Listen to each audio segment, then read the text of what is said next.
જય જવાન જય કિસાન। હવે મિત્રો આપણે અગાઉ પણ વિડીયો નાખેલા હતા અને આજે પણ આપણે ફરીથી નવો વિડીયો નાખીશું। હવે 10થી જે 14નો રાઉન્ડ આપણે કીધો હતો એમાં છૂટો છવાયો અને હળવેથી સામાન્ય વરસાદ છે, અડધા ઇંચથી માંડી અને ઇંચ 1.5 ઇંચ સુધી વધી। પછી મિત્રો એમાં ઘટના એવી બનશે કે 10થી 14નો રાઉન્ડ છે એમાં 16થી 19નો રાઉન્ડ ભળી જાય, એટલે વધારો થઈ જાય, વરસાદનો વિસ્તારોનો વધારો થઈ જાય, વરસાદની તીવ્રતા વધી જાય, એમાં 2 થી 4 ઇંચ વરસાદ પડશે અને વધારે પૂરતો સૌરાષ્ટ્રને અસર કરીએ। જોકે દક્ષિણ ગુજરાતમાંય પણ વરસાદ પડીએ, પણ સૌરાષ્ટ્રમાં એની માત્રા વધારે રહે આવો આપણું અંદાજ અને અનુમાન છે। પછી ત્રીજું માવઠું જે 13થી માંડી અને 5 તારીખ સુધી રહેશે। આપણે આ મિત્રો 10મા મહિનાનું 2024નું સોમાવાની વાત કરી। આજે આપણે વિડીયો બનાવી, આજે 2024 અને 10મો મહિનો 7 તારીખ છે। જો આજે ભૂરનો શરૂઆત થઈ છે સૌરાષ્ટ્રમાં ખાસ કરી, પણ આ ભૂરના હિસાબે આકાશમાં ઝેર આવ્યું છે વરસાદનું। પણ આમાં કોઈ મિત્રો ગરમીના હિસાબે કોઈ 2-3 દીમાં છાંટાછૂટી કે ઝાપટા પડે એ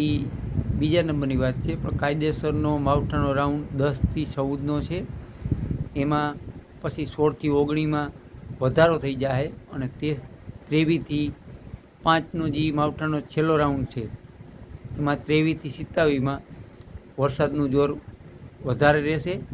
અને તોફાની પણ વરસાદ રહેશે। એટલે ખાસ કરી અને મિત્રો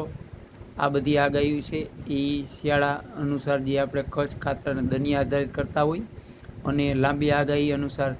કોઈ પણ 1-2 દી આગળ પાછળ થઈ શકે। અને મિત્રો મારો અનુભવ છે એ તમારા સામે રજૂ કરું છું અને આવનારા સમયમાં આપણે એવો પ્રયત્ન કરીશું કે આપણી આગાહી અને સચોટ માહિતી તમારા સુધી પહોંચે। અને મિત્રો ખાસ મારે એક તમારી આગળ રિક્વેસ્ટ એ કરવાની છે કે આ કાતરા અને કચ્છ જોવામાં શિયાળામાં ફૂલ મહેનત પડતી હોય, રાતે પણ જાગવું પડે, દનિયા જોવા પડે, ઠાર ઝાકળ જોવી પડે, અમે એટલી મહેનત કરતા હોય, અમારો અનુભવ કરવા કરતા હોય અને અમારો અનુભવ પૂરો થઈ જાય અને અમને સચોટ માહિતી મળે તે પછી તમને અમે આ માહિતી આપતા હોય અને એવો પ્રયત્ન કરી કે આપણું આગાહીનું અનુસાર જે તારીખ હોય એ સચોટ રિઝલ્ટ મળે। પણ છતાંય આવા માવઠા હોય એને આપણે કુદરત આગળ અમારે પણ એવી પ્રાર્થના કરવી પડે કે આવી આગાહીઓ આપણી ખોટવી પડે, જેથી કરી અને આપણા ખેડૂતને નુકસાની ઓછી થાય। અમે પણ એવું ઈચ્છતા હોય, પણ છતાંય આ બધી કુદરતી છે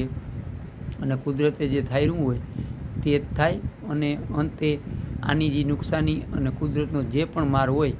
એ ખેડૂતને સહન કરવો પડે અને ખેડૂત સહન કરી શકે, બીજા સહન ના કરી શકે।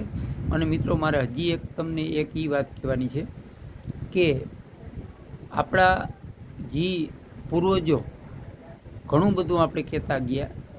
એમાંથી વરસાદ વસ્તુ છે, પછી ઘણી એવી બધી વસ્તુ છે કે જે આપણા પૂર્વજો અને આપણા વડીલો જે કહેતા ગયા ને આપણે શીખવાડતા ગયા, એમાં આપણે થોડું ઘણું જે પણ શીખેલું હોય એ તમે ખરેખર એમાં વિચારો અને એ વસ્તુની વાહે જાઓ તો 100% રિઝલ્ટ મળે છે, આવું મારો અનુમાન છે। કારણ કે હું ઘણું પૂર્વજોના અમુક વિચારો અને એની જે વાતો છે એના હિસાબે આ બધું શીખેલો છું અને ખરેખર વરસાદને આ બધું છે એ આપણે ખેડૂતના દીકરા ખેતીમાં રખડતા હોય શિયાળા દરમિયાન કાતરા જોઈએ, કચ્છ જોઈએ, દનિયા જોઈએ અને અમુક વનસ્પતિમાં પણ અંદાજ આવે છે। આમાં ઘણી બધી મહેનત હોય પણ રિઝલ્ટ આવે છે એ 100%ની વાત છે અને આપણે સ્વીકારવું પડે છે। અને આ ટેકનોલોજીને એ તો તમને 10 દીનું કે 15 દીનું બતાવે, પણ આપણે આ બધું છે અગાઉથી આની માહિતી મળી જાય છે। છતાંય કુદરતથી કોઈ મોટો નથી, પણ કુદરતના અમુક કોલ છે એ આપણા પૂર્વજો જે આપણે કહેતા ગયા એ રસ્તે હાલીએ તો આપણે ઘણું બધું શીખવા મળે છે। તમારા સામે આ જીતું જાગતું એક ઉદાહરણ મારું જ તમને આપું કે મેં આ જ અભ્યાસ કરેલો છે